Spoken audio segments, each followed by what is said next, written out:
10 सबसे शक्तिशाली गदाधर जिनकी शक्ति के आगे देवता भी नतमस्तक हो जाते थे।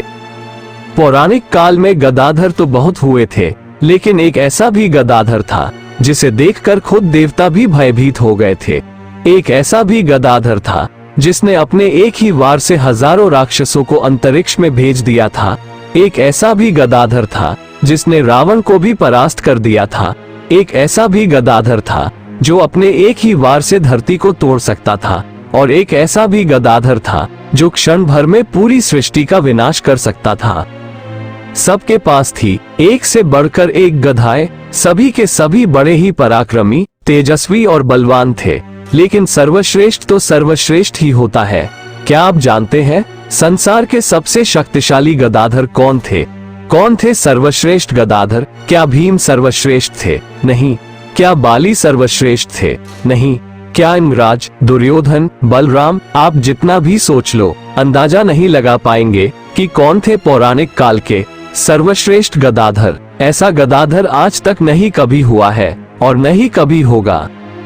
तो दोस्तों, चलिए जानते हैं प्राचीन काल के 10 सबसे शक्तिशाली गदाधर के बारे में। पहले सबसे कम शक्तिशाली गदाधर से शुरू करेंगे और इसके बाद सबसे शक्तिशाली गदाधर के बारे में जानेंगे, उसमें भी नंबर 1 के बारे में जानेंगे तो दंग रह जाओगे। वीडियो शुरू करने से पहले अगर चैनल पर नए हैं तो चैनल सब्सक्राइब जरूर करें और कमेंट में जय श्री कृष्णा जरूर लिखें। तो शुरू करते हैं वीडियो। नंबर 10 पर है सुग्रीव। सुग्रीव, जिसे भगवान सूर्य देव का पुत्र माना जाता है, वह भी श्रेष्ठ गदाधर थे। सुग्रीव इतने बलशाली थे कि उन्होंने और उनके बड़े भाई बाली ने मिलकर कई युद्ध लड़े थे और सभी युद्ध जीते थे। रामायण में श्री राम और रावण के युद्ध के दौरान उन्होंने कई राक्षसों को अपनी गदा से मार गिराया था और कई के रथ तोड़ डाले थे। उनकी गदा के एक प्रहार से सैकड़ों राक्षस हवा में उड़ने लगते थे और उन्होंने एक बार तो रावण का मुकुट तक गिरा दिया था, जिसका उल्लेख आप वाल्मीकि रामायण में बारीकी से पढ़ सकते हैं। सुग्रीव के पास बल की कोई कमी नहीं थी। नंबर 9 पर है अंगद। अंगद, जो कि बाली के पुत्र थे, जिन्हें भी श्रेष्ठ गदाधर माना गया है। रामायण के अनुसार जब वे रावण के महल में दूत बनकर गए, तब उन्होंने अपनी गदा के बल पर तांडव मचाया था। वह अपने आप रावण की सभा में पहुंच गए थे।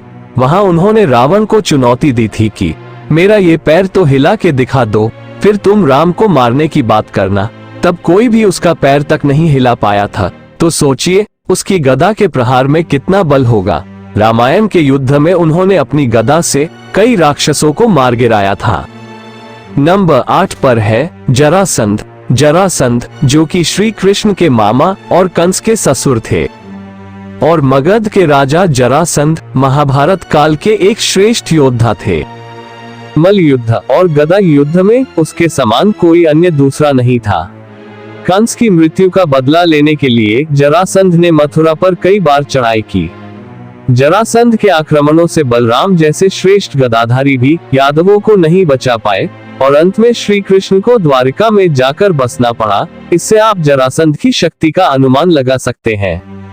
जरासंध ने उस समय के ज्यादातर राजाओं को बंदी बना लिया था। वो 101 राजाओं की बलि देकर सम्राट बनना चाहता था। अंत में श्री कृष्ण की सहायता से भीम ने जरासंध का वध किया। नंबर 7 पर है महाबली भीम। भीम को भी वायुदेव का पुत्र माना गया है। महाभारत के अनुसार भीम भी गदा युद्ध में कभी नहीं हारे। भीम में हजारों हाथियों का बल था और उन्होंने वनवास के समय अनेक राक्षसों का वध किया था।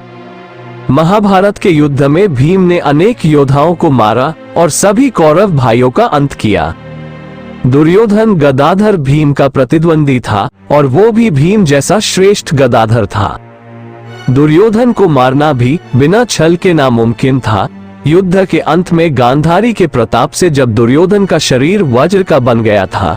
हालांकि दुर्योधन ने भीम की हालत खराब कर दी थी और जब भीम हारने लगे थे, तभी श्री कृष्ण के इशारे पर भीम ने दुर्योधन की कमर के नीचे प्रहार कर गदा युद्ध के नियम से विपरीत दुर्योधन को मार डाला था। गदायुद्ध में कमर के नीचे प्रहार नहीं किया जाता और क्योंकि भीम ने इस नियम को तोड़कर दुर्योधन को मारा था, इसलिए वहां बलराम क्रोधित हो उठे थे। नंबर 6 पर है दुर्योधन। दुर्योधन जो कि बलराम जी का ही शिष्य था और बलराम जी ने ही दुर्योधन को गदा युद्ध में निपुण बनाया था। हालांकि बलराम जी के अनुसार दुर्योधन सबसे श्रेष्ठ गदाधर था। पांडवों के निर्वासन के समय 12 वर्ष तक दुर्योधन ने भीम की लोहे की प्रतिमा बनाकर अभ्यास किया था और वे भीम और जरासंध से भी शक्तिशाली गदाधर बन गए थे। ये बात कृष्ण जान गए थे कि कोई भी सीधी तरह कभी नहीं हरा पाएगा दुर्योधन को, इसीलिए गदा युद्ध नियम के विपरीत उसका वध हुआ। अपने प्रिय शिष्य के ऊपर हुए इस प्रकार के छल से क्रोधित होकर बलराम ने भीम को गदा युद्ध की चुनौती दे दी। ये देख श्री कृष्ण ने इसमें बीच बचाव किया, तब बलराम जी नाराज होकर वहां से चले गए थे। नंबर 5 पर है बलराम जी। बलराम जी शेषनाग के अवतार माने जाते हैं। माना जाता है कि उनकी गदा में इतना बल था कि अगर वे अपनी गदा से पूरी शक्ति से धरती पर प्रहार करे तो धरती के 2 टुकड़े कर सकते थे। ऐसा भगवान श्री कृष्ण भी महाभारत के समय एक संवाद में कहते हैं। उनके बल का कोई हिसाब नहीं था, इसलिए बलराम जी को श्रेष्ठ गदाधर माना जाता है। दुर्योधन और भीम भी उन्हीं के शिष्य थे और उन्होंने ही पूरी नारायणी सेना को गदा युद्ध सिखाया था। महाभारत काल में उनकी गदा के सामने कोई टिक नहीं पाता था। बलराम भीम से श्रेष्ठ गदाधारी थे और यह बात श्री कृष्ण भी जानते थे, इसलिए उन्होंने बीच बचाव करके बलराम से भीम को बचाया था। इस प्रकार यहाँ ये सिद्ध होता है कि बलराम महाभारत काल के सर्वश्रेष्ठ गदाधारी थे। नंबर 4 पर है वानर राज बाली। बाली को भी सर्वश्रेष्ठ गदाधारी माना गया है। ऐसी मान्यता है कि बाली ने रावण को बुरी तरह से युद्ध में हराया था। न सिर्फ हराया बल्कि अपने बगल में दबाए रखा। रामायण के अनुसार बाली रावण को अपने बगल में दबाए हजारों फीट हवा में उड़ता रहा। इस बीच बाली ने रावण को बड़ी गंभीर चोटें पहुंचाई। रावण ने अपने पूरे बल का प्रयोग किया था, लेकिन वो बाली के शिकंजे से बच नहीं पाया। अंत में जब रावण की स्थिति दयनीय हो गई, तब बाली ने स्वयं ही उसे छोड़ दिया।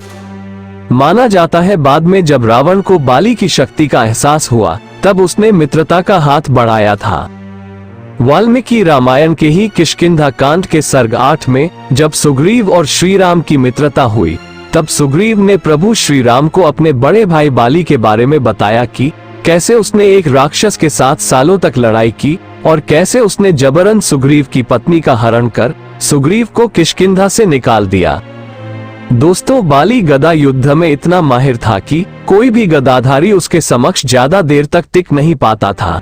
सुग्रीव भी बड़े श्रेष्ठ योद्धा थे और राम रावण युद्ध के समय उन्होंने रावण से मल और गदा दोनों ही युद्ध किया था, लेकिन इसके बावजूद वे बाली को हरा नहीं पाए थे।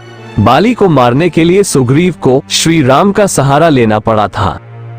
नंबर 3 पर है जामवंत जी। जामवंत चिरंजीवी भी है। इनका वर्णन सतयुग, त्रेतायुग और द्वापर युग में मिलता है। जामवंत का बल इस प्रकार है कि रावण की छाती पर जामवंत की गदा का प्रचंड आघात लगते ही रावण व्याकुल होकर रथ से पृथ्वी पर गिर पड़ा। रावण को मूर्छित करके जामवंत जी ने उसके पुत्र को भी डरा दिया था। महाभारत काल में श्री कृष्ण जब श्यामांतक तक मणि लेने एक गुफा में जाते हैं, तब उनका गदा युद्ध महाबली जामवंत से होता है। ये युद्ध 28 दिनों तक चला था। जब जामवंत युद्ध में हारने लगे, तब उन्होंने अपने आराध्य देव श्री राम को पुकारा। उनकी पुकार सुनकर श्री कृष्ण को श्री राम रूप में आना पड़ा। जामवंत इतने बलशाली थे कि भगवान को भी उनसे 28 दिनों तक युद्ध करना पड़ा। नंबर 2 पर है महाबली हनुमान जी। पवन पुत्र हनुमान भगवान शिव के 11वें रुद्र अवतार हैं, जिन्हें सर्वश्रेष्ठ गदाधारी माना गया है। शायद आप ये बात जानकर चौंक जाए कि बलराम जी भी किसी से गदा युद्ध में हारे थे, तो वो थे महावीर हनुमान जी। ये तब हुआ था जब अर्जुन, भीम और बलराम को अपने आप में श्रेष्ठ होने पर अहंकार हो गया था। तब श्री कृष्ण के कहने पर हनुमान जी ने न सिर्फ अर्जुन और भीम को हराया, बल्कि बलराम जी को भी गदा युद्ध में हराकर उनका अहंकार नष्ट किया था। रामायण काल में भी उन्हें सर्वश्रेष्ठ गदाधर माना गया है। कहते हैं कि बाली को अपनी शक्ति पर बहुत घमंड था, तब हनुमान जी ने अपनी दशम भाग की शक्ति से उसे हराया था। तब परमपिता ब्रह्मा जी ने उसे बचा लिया था। इसलिए शास्त्रों में बजरंगबली हनुमान जी को एक सर्वश्रेष्ठ गदाधर माना जाता है। हनुमान जी के बल की कोई सीमा नहीं है, वे अतुलित बल के धाम हैं। उन्होंने रावण के 1000 अमर राक्षस सैनिकों को अपनी गदा के एक ही वार से अंतरिक्ष में भेज दिया था, इसीलिए उन्हें भी परम शक्तिशाली गदाधर माना जाता है। नंबर 1 पर है इस और सृष्टि के पालनहार भगवान विष्णु। भगवान विष्णु, जिन्हें संसार का सर्वश्रेष्ठ गदाधर माना जाता है, इसीलिए उन्होंने अपने चतुर्भुज स्वरूप में उनके हाथों में शंख, चक्र, पद्म और गदा है। ये यही प्रदर्शित करता है कि गदा एक बलवान शस्त्र है। भगवान विष्णु की उस गदा को कौमोदकी के नाम से जाना जाता है। कुरुक्षेत्र में गीता उपदेश के समय विकराल रूप धारण करते हुए भगवान विष्णु के अवतार श्री कृष्ण ने कौमोदकी गदा को धारण किया था। भगवान विष्णु ने अपनी गदा से पूर्व काल में कई असुरों का संहार किया। जिस प्रकार सुदर्शन चक्र है, इसी प्रकार गदा भी उनका प्रमुख अस्त्र है। जिस प्रकार भगवान शिव धनुर्विद्या के प्रणेता है, इसी प्रकार से गदा युद्ध की का प्रादुर्भाव भगवान विष्णु से ही हुआ है। इसीलिए सर्वश्रेष्ठ तो यही है, ऐसा हमारा मानना है। आप क्या मानते हैं, हमें कमेंट में जरूर बताएं। धर्म की ऐसी रोचक बातें जानने के लिए हमारे चैनल ज्ञान गंगा हिंदी को सब्सक्राइब जरूर करें। वीडियो को पूरा देखने के लिए आपका बहुत बहुत धन्यवाद। जय श्री हरि।